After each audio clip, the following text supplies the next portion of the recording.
Assalamualaikum warahmatullahi wabarakatuh. Perkenalkan, saya Yuliska. Saya berasal dari kampus Politeknik Kalteng Riau. Saat ini saya mengajar di jurusan Teknologi Informasi, khususnya pada program studi Teknik Informatika dan Sistem Informasi. Adapun mata kuliah yang pernah saya ampu sejauh ini adalah mata kuliah yang berkaitan dengan pemrograman, mulai dari pemrograman tingkat dasar, yaitu algoritma dan pemrograman, yang menyangkut teori dan praktikum, kemudian pemrograman dengan level menengah, yaitu pemrograman berorientasi objek yang juga meliputi teori dan praktikum, hingga pemrograman dengan level lebih lanjut, yaitu workshop pemrograman framework, teori kecerdasan buatan, kemudian teori pembelajaran mesin. Nah, pada kesempatan kali ini saya akan menjelaskan mengenai salah satu mata kuliah yang saya ampu, yaitu mata kuliah teori pemrograman berorientasi objek. Mata kuliah pemrograman berorientasi objek adalah salah satu mata kuliah wajib di program studi Teknik Informatika, di mana mata kuliah ini memiliki bobot SKS sebesar 3 SKS. Kemudian, mahasiswa akan mendapatkan mata kuliah ini pada semester genap, yakni pada semester 2. Nah, inilah kenapa mata kuliah pemrograman berorientasi objek merupakan mata kuliah dengan level menengah, karena merupakan mata kuliah lanjutan dari mata kuliah teori, algoritma, dan pemrograman. Ada beberapa capaian mata kuliah dari teori pemrograman berorientasi objek yang harus mahasiswa capai di akhir semester. Adapun capaian yang pertama yaitu mahasiswa mampu memahami dan menjelaskan konsep dan juga fungsi penerapan pemrograman berorientasi objek. Adapun capaian kedua yaitu mahasiswa mampu memahami dan menjelaskan konsep dasar dari pemrograman berorientasi objek dan juga menerapkannya dengan menggunakan bahasa pemrograman Java. Adapun konsep dasar ini meliputi yang pertama yaitu kelas, kemudian objek, kemudian metode, behavior, atribut, constructor, dan juga modifier. Kemudian untuk capaian yang ketiga yaitu mahasiswa mampu memahami dan menjelaskan konsep dari encapsulation dan menerapkannya dengan menggunakan bahasa pemrograman Java. Untuk capaian yang berikutnya yaitu mahasiswa mampu memahami dan menjelaskan konsep dari area of object dan kemudian menerapkannya dengan menggunakan bahasa pemrograman Java. Untuk capaian yang kelima yaitu mahasiswa mampu memahami dan menjelaskan konsep dari hubungan antar kelas dan juga kemudian mampu menerapkannya dengan menggunakan bahasa pemrograman Java. Untuk capaian yang berikutnya yaitu mahasiswa mampu memahami dan menjelaskan konsep dari abstraction dan mampu menerapkannya dengan menggunakan bahasa pemrograman Java. Untuk capaian yang ketujuh yaitu mahasiswa mampu memahami dan menjelaskan konsep dari polimorfisme dan juga mampu menerapkannya dengan menggunakan bahasa pemrograman Java. Nah, untuk capaian yang berikutnya yaitu mahasiswa mampu memahami dan menjelaskan kelas diagram dan kemudian mampu membuat kelas diagram berdasarkan studi kasus yang diberikan. Untuk capaian yang kesembilan yaitu mahasiswa mampu memahami dan menjelaskan konsep dari Java Swing dan menerapkannya dengan menggunakan bahasa pemrograman Java. Untuk capaian yang ke-10 yaitu mahasiswa mampu memahami dan menjelaskan konsep dari Java Database Connectivity atau JDBC dan menerapkannya dengan menggunakan bahasa pemrograman Java. Adapun capaian yang terakhir yaitu mahasiswa mampu menyelesaikan masalah berbasis studi kasus dengan menerapkan konsep pemrograman berorientasi objek. Adapun materi perkuliahan yang akan diberikan kepada mahasiswa pada kelas teori pemrograman berorientasi objek ini adalah yang pertama yaitu pendahuluan dan pengenalan pemrograman berorientasi objek. Materi ini diberikan kepada mahasiswa agar mahasiswa mendapatkan gambaran yang jelas mengenai pemrograman berorientasi objek secara general, kemudian mahasiswa mampu memahami pentingnya penerapan pemrograman berorientasi objek di dunia pemrograman. Kemudian untuk materi yang kedua yaitu mengenai objek dan kelas. Nah, kedua materi ini adalah materi yang paling penting di pemrograman berorientasi objek di mana setelah mendapatkan materi ini, mahasiswa akan mampu membuat sebuah kelas beserta objeknya. Kemudian dilanjutkan dengan pemberian materi mengenai atribut, behavior, method, dan constructor. Nah, komponen-komponen ini juga tidak kalah pentingnya, sehingga setelah mendapatkan materi ini, mahasiswa akan mampu membuat sebuah kelas dengan komponen-komponennya yang sudah lengkap beserta dengan objeknya tadi. Dilanjutkan dengan materi mengenai modifier. Adapun modifier yang dibahas pada mata kuliah ini adalah access modifier, yang kemudian nanti mahasiswa diharapkan akan mampu menerapkan access modifier ini terhadap kelas, atribut, metode maupun constructor yang sudah mereka buat. Untuk materi berikutnya yaitu mengenai encapsulation dan array of object, di mana mahasiswa diharapkan dari kedua materi ini akan mampu menerapkan kedua konsep ini terhadap kelas yang sudah mereka buat. Dilanjutkan dengan materi mengenai hubungan antar kelas yang meliputi asosiasi, agregasi, komposisi, dan kemudian dilanjutkan dengan konsep pewarisan. Nah, dari materi ini diharapkan mahasiswa akan mampu membuat berbagai macam kelas, kemudian mahasiswa juga mampu menerapkan hubungan-hubungan antar kelas tadi terhadap kelas-kelas yang sudah mereka buat. Kemudian dilanjutkan dengan materi mengenai abstraction. Adapun abstraction yang dibahas pada mata kuliah ini adalah dua teknik abstraction, yaitu abstract class dan interface. Tentunya diharapkan nanti mahasiswa akan mampu menerapkan kedua teknik ini terhadap kelas-kelas yang sudah mereka buat dan juga interface yang sudah mereka buat. Kemudian dilanjutkan dengan materi mengenai polimorfisme. Nah, untuk polimorfisme yang dibahas pada mata kuliah ini adalah method overloading dan method overriding.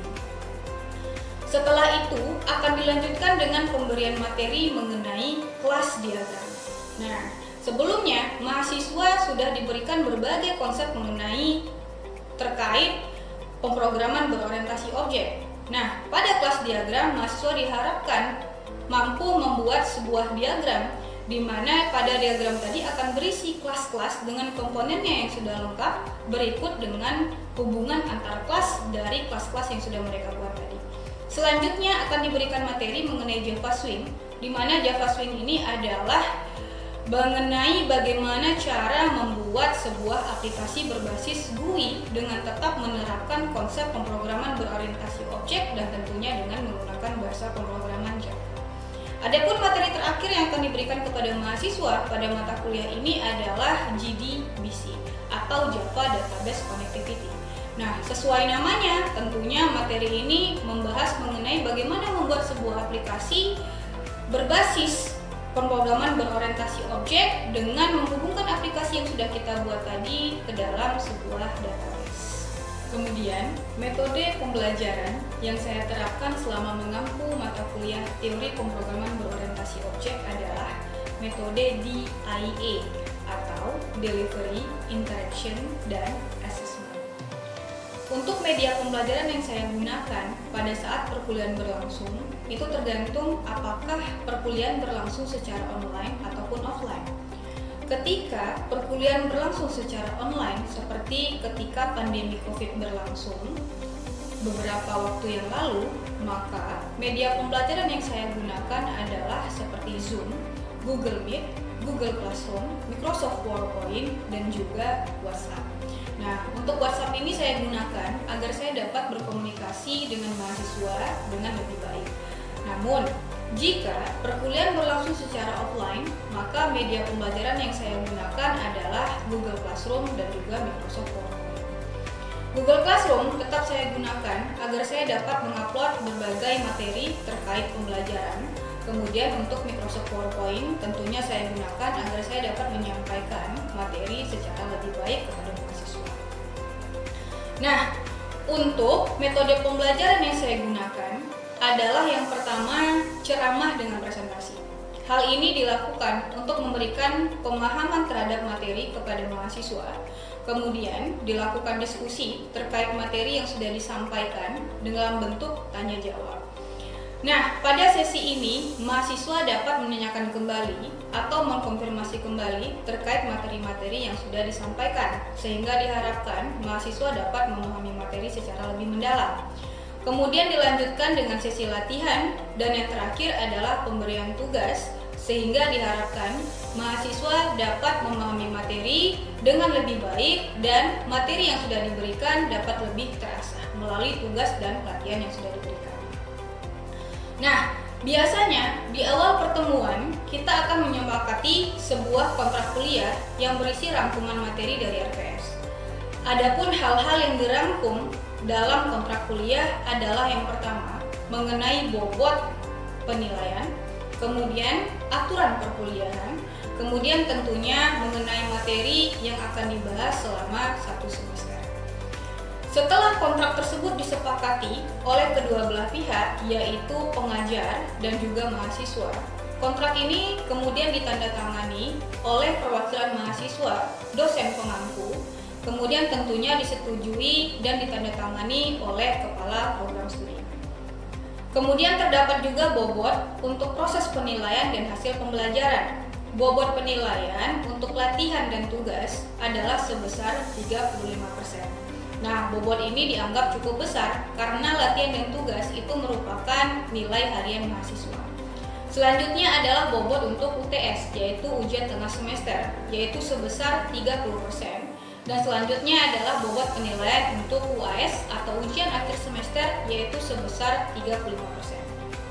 Setelah nilai-nilai tadi dikombinasikan, maka nilai tersebut akan diinputkan ke dalam sistem akademik Politeknik Altek Riau, sehingga masing-masing mahasiswa dapat melihat evaluasi atau nilai akhir dari mata kuliahnya. Sementara itu, proses konversi nilai berdasarkan bobot penilaian yang sudah dijelaskan tadi sudah tersedia di sistem akademik Politeknik Altek Riau, sehingga masing-masing pengajar itu hanya perlu menginputkan nilai untuk di masing-masing variabel yang meliputi nilai latihan dan tugas, UTS, dan juga UAS. Selain dari hal-hal yang sudah disampaikan tadi, terdapat juga beberapa aturan perkuliahan yang disepakati di awal pertemuan, yang kemudian aturan-aturan ini harus diterapkan dan dijalankan selama perkuliahan berlangsung. Adapun contoh-contoh aturan yang saya terapkan selama mengampu mata kuliah teori pemrograman berorientasi objek adalah yang pertama, toleransi keterlambatan untuk mengikuti perkuliahan. Toleransi keterlambatan yang saya terapkan adalah selama hanya 5 menit saja. Kemudian, untuk aturan yang kedua adalah tidak dibenarkan menggunakan gadget selama perkuliahan berlangsung. Nah, aturan-aturan ini perlu diterapkan agar perkuliahan dapat berlangsung dengan tertib. Nah, berikutnya saya akan memperlihatkan proses belajar mengajar di mata kuliah teori pemrograman berorientasi objek. Silakan ditonton video sebagai berikut. Bismillahirrahmanirrahim. Assalamualaikum warahmatullahi wabarakatuh. Selamat pagi semua. Apa kabarnya? Sehat? Alhamdulillah. Sudah sarapan? Belum? Saya sudah sih. Oke, jadi untuk hari ini kita masuk ke pertemuan 10 dari Object Oriented Programming, mata kuliah pemrograman berorientasi objek di pertemuan 10. Untuk pertemuan 10 ini kita akan membahas mengenai interface abstraction part 2. Nah, part pertama kemarin di minggu sebelumnya kita sudah membahas mengenai abstract class ya. Dan di minggu-minggu sebelumnya udah banyak banget yang sudah kita bahas di pembahasan pemrograman berorientasi objek. Nah, di pertemuan 10 ini kita akan fokus membahas mengenai interface atau abstraction yang part 2-nya. Part pertamanya itu adalah si abstract class. Oke. Nah, jadi untuk agenda hari ini kita akan membahas mengenai kita akan review mengenai kelas sebelumnya, yaitu abstract class. Kemudian nanti kita akan membahas si interface itu sendiri. Kemudian untuk tujuan perkuliahan hari ini adalah pastinya kalian mengerti mengenai konsep interface dan bagaimana cara membuat interface. Oke, sebelum kita masuk, ada pada bawa buku semua? Ya, seperti biasa ya, ikatlah ilmu dengan menuliskannya. Jadi tulis gitu, apa yang saya jelaskan. Nah, kita masuk dulu review mengenai abstract class. Masih ingat apa itu abstract class? Apa itu abstrak class? Yusuf, silakan. Abstrak kelas yang tidak memiliki sebuah Abstrak kelas adalah kelas yang tidak memiliki inisiasi objek. kelas yang tidak memiliki, yang tidak dapat diinisiasi. Itu dia abstrak kelas. Jadi kalau sebuah kelas tidak dapat diinisiasi, artinya kelas tersebut tidak memiliki objek. Jadi tidak ada objek dari abstrak kelas. Lalu Bu, bagaimana kita menggunakan si abstrak kelas? Bagaimana caranya? Yaitu dengan cara membuat kelas inheritnya atau kelas yang mewarisi si abstrak kelasnya. Jadi sifatnya lebih dan kurang sama seperti inheritance. Hanya saja dapat kalian lihat kalau di abstrak kelas dia memiliki metode yang sifatnya adalah abstrak. Apa itu abstrak metode? Silakan, Yusuf. Metode yang tidak memiliki body. Metode yang tidak memiliki body. Jadi lihat nih, kosong kan ya. Ini metode yang biasa, yang sudah biasa kita pelajari. Nah, ini yang baru kalian kenal, yang saya kenalkan kepada kalian itu minggu lalu ya. Jadi abstrak metode adalah metode yang tidak memiliki body. Jadi Bu, kapan kita membuat body atau implementasinya adalah kepada kelas yang mengekstensi animal itu. Jadi di sini dia harus di override. Ini make sound, jadi di override oleh si kelas anak, kemudian si kelas anaklah yang mengimplementasikan atau menuliskan si aksi-aksi dari si metodenya. Oke, kita lanjutkan. Ada pertanyaan untuk si abstrak kelas? Cukup? Paham ya untuk abstrak kelas? Nah, jadi ini dia contoh yang salah ya. Ini ada si abstrak kelas namanya burung, kemudian ada dua abstrak metode namanya fly dan eat. Kemudian ini metode biasa, kemudian kelas BO mengekstensi burung. Lihat, pasti akan terjadi error. Kenapa? Karena untuk kelas metode si fly dan eat itu tidak di override oleh si kelas BO. Harusnya si kelas BO itu override semua metode yang ada, abstrak metode yang ada pada kelas burung. Jadi abstrak metode itu pokoknya dia harus di override semuanya, tidak ada pengecualian. Kalau tidak di override oleh si kelas yang mengextend, itu pasti akan menyebabkan error. Nah, saya lanjutkan saja. Kita masuk saja ke pembahasan mengenai si interface itu sendiri. Jadi saya ulangi kembali untuk abstraction. Abstraction adalah sebuah cara atau sebuah teknik untuk menyembunyikan detail-detail yang tidak penting bagi user gitu. Jadi kalau di dalam abstraction apa yang di hide adalah aksi atau implementasi dari si metodenya. Karena kan hanya yang dituliskan itu adalah nama dari metodenya. Implementasi diserahkan kepada kelas yang mengimplement atau kelas yang mengextends gitu. Nah, kalau abstrak class tadi dia pakai extends keywordnya, jadi sifatnya sama seperti inheritance. Sementara yang akan kita pelajari untuk si interface. Interface itu sebetulnya juga abstraction, makanya dia termasuk ke dalam pembahasan abstraction.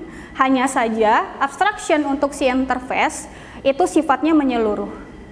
Kalau si abstract class masih memiliki metode yang sifatnya general, bukan abstract method, tapi kalau si interface, semua metode yang ada padanya otomatis sifatnya adalah abstrak. Jadi dia abstractionnya menyeluruh. Semua metode yang ada pada interface itu sifatnya abstrak gitu. Jadi kalau sudah seperti itu ya artinya semua metode yang ada pada si interface itu tidak memiliki body seperti itu. Nah, jadi bagaimana cara menggunakan interface Bu? Ya sudah, dia dengan menggunakan keywordnya yaitu adalah keywordnya implements. Nah, sebelum kita masuk ke implements itu, kita masuk dulu ke cara membuat interface itu sendiri. Nah, jadi untuk cara membuat interface dengan menggunakan keyword interface, ya, dapat kalian lihat di slide. Jadi keyword untuk membuat interface itu adalah interface. Jadi tidak sama seperti kelas biasa ya guys. Kalau kelas biasa diawali dengan kelas. Kemudian sebelum si kelas diawali dengan modifiernya. Kalau si kelas, apa saja modifier yang bisa digunakan untuk kelas? Pertama, public, kedua default modifier atau no modifier. Jadi hanya itu yang dapat digunakan untuk si kelas gitu. Nah, jadi kalau interface itu tidak perlu kalian selipkan modifier karena sudah otomatis sifatnya adalah public.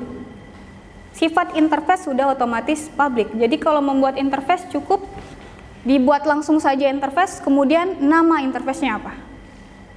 Kemudian sebetulnya kalau pada contoh public ini juga tidak terlalu dibutuhkan, sifatnya opsional. Kalau mau dituliskan silahkan, tidak mengapa, tidak akan menyebabkan error. Tapi kalau mau tidak dituliskan juga tidak apa-apa, karena sifatnya metode yang ada pada interface sifatnya adalah otomatis public. Jadi kalian cukup menuliskan nama metodenya saja, kemudian jenisnya dia void atau non void. Kalau berparameter bisa Bu, untuk si interface, metode di dalam interface silahkan. Jadi kalau contoh di sini tidak berparameter ya, tapi kalau berparameter ya sudah silahkan. Lihat metode yang ada pada interface itu sifatnya adalah semuanya adalah abstrak. Lihat metodenya tidak memiliki body. Jadi memang plek-plekan gitu loh. Maksudnya dia memang template secara keseluruhan, dan lihat abstractionnya itu yang menyembunyikan detailnya sifatnya adalah menyeluruh. Tidak ada metode yang ada implementasinya, nggak ada. Oke, kita lanjutkan pembahasan berikutnya. Nah, ini tadi cara menggunakan atau cara kita untuk menggunakan interface. Karena interface adalah abstraction, jadi tidak ada objek dari interface, sama seperti abstract class. Abstract class saja tidak ada inisiasi, artinya tidak ada objek, apalagi interface yang memang abstractionnya adalah menyeluruh. Jadi cara menggunakan interface adalah dengan menggunakan keyword implements. Pakai S ya, implements. Karena kalau S-nya tinggal ya otomatis tidak dapat digunakan. Kita langsung saja bagaimana cara menggunakannya. Nah, di sini ada interface animal tadi. Kemudian ada sebuah kelas biasa, kelas pick. Ya. Kemudian implements animal. Jadi begitu cara menggunakannya ya. Jadi kita buat sebuah interface, kemudian kalau kita ingin menggunakan si interface-nya, ya sudah pakai keyword implements. Ingat, kalau sebuah kelas sudah mengimplementasi sebuah interface, artinya semua metode yang ada pada si animal yang merupakan interface harus di override. Harus di override. Tidak ada pengecualian. Sehingga pada class pick, lihat, class pick mengoverride animal sound dan mengoverride si sleep. Langsung di dalam sini dituliskan aksinya. Begitu. Kemudian barulah dibuat main kelasnya, PSVM, public static void main, kemudian dibuat objek dari si class pick, kemudian baru my pick animal sound, my pick sleep. Nah, ini apa outputnya kalau kita jalankan? The pick says wiwi dan ya, easy. Oh, ada easy di sini. Nah, kemudian kalau interface itu dia mengizinkan multiple interface kita gunakan untuk satu kelas. Kalau abstract class karena dia memang mengambil sifat inheritance, jadi satu kelas hanya dapat menginherit satu kelas. Jadi satu kelas hanya dapat mengextend itu satu kelas. But kalau si interface dia kita dapat gunakan dalam satu kelas lebih dari satu interface gitu. Ini contohnya, kita buat satu interface, first interface, kemudian second interface. Bagaimana Bu cara menggunakannya? Masih dengan menggunakan keyword implements tentunya, kemudian kalian bedakan dengan tanda koma. Jadi seperti ini, demo class, ini nama kelas yang mengimplement si interface, kemudian ini interface pertama yang diimplement, ini interface kedua yang diimplement gitu. Kemudian lihat di sini tadi tetap untuk konsep atau aturan dari interface harus ditetapkan. Jadinya ini ada my method, si abstract method dari si first interface, my other method dari si second interface. Jadi semuanya harus di implement, harus di override. Oke, testing time. Lihat dulu ini codingannya, sebuah interface. Ini sebuah interface. Kira-kira kesalahannya ada di mana? Boleh tunjuk tangan siapa yang bisa? Charles, silakan. Soalnya ada pada variabel yang tidak memiliki nilai. 1, oke cukup. Oke ya, jadi salahnya benar. Tadi apa? Untuk si atribut pada interface sifatnya apa? Final, public, static, dan final. Sehingga kalau dia final, kalau sifatnya konstanta harus diberi nilai. Sehingga kalau seperti ini berlakunya hanya pada kelas biasa. Pada interface nggak bisa. Sehingga salah. Apalagi? Niko? Oke, nah ini ya, metodenya memiliki ingat, metode pada si interface sifatnya adalah abstrak, sehingga no, tidak ada body di dalam interface atau metode pada interface. Jadi ini salah. Kita lihat dulu yang benarnya yang mana. Nih ya, jadi yang benarnya seperti ini. Lihat. Atributnya ini public tidak dituliskan karena sifatnya udah public guys, jadi nggak perlu kita tuliskan public. But sekali lagi, kalau ada yang menuliskan public jangan dipermasalahkan, nggak mengapa. Oke. Nah, jadi sifatnya yang penting adalah ini nih, nggak boleh tinggal nih, harus diberi karena sifatnya final. Jadi ini si max volume sama min volume ini nggak akan bisa diubah karena sifatnya udah final. Nah, kemudian di sini metode-metodenya haruslah sifatnya abstrak. Jadi yang dituliskan hanya namanya saja. Oke? Sampai di sini ada yang mau ditanyakan? Ini pembahasan kita terakhir. Sebelumnya nanti setelah itu saya akan jelaskan mengenai tugas. Ada pertanyaan? Charles silakan. Berarti semua metode dan variabel yang ada dalam interface itu harus diturunkan, dan kalau misalkan kita tidak mau turunkan, apakah ada caranya? Kalau tidak mau turunkan, apakah ada caranya? Jadi, untuk semua kelas yang mengimplement sebuah interface yang memiliki atribut, ingat atribut pada interface tadi sifatnya public, static, dan final. Jadi otomatis aja gitu loh guys. Jadi otomatis diturunkan kepada kelas yang mengimplement, sehingga kalaupun tidak digunakan nggak mengapa, kalau digunakan ya tidak apa-apa. Jadi kalau mau dipanggil di kelas yang mengimplement silahkan, tidak akan menyebabkan error, tapi kalau nggak digunakan pun tidak masalah. Seperti itu ya. Jadi kalau ditanyakan ada caranya nggak Bu kalau kita tidak mau menurunkan? Nggak ada. Jadi otomatis sudah dimiliki, tinggal mau digunakan apa? Tidak. Cukup ya untuk hari ini, cukup itu dulu, terima kasih. Oke, sebelum itu saya jelaskan tugas dulu. Nah, ini tugas untuk kalian, silakan dikerjakan ya. Ini nanti akan saya share di classroom. Waktunya seperti biasa 2 hari saja. Kita akan bahas di pertemuan kita berikutnya. Oke ya? Oke. Sekali lagi ada pertanyaan sebelum kita tutup? Cukup?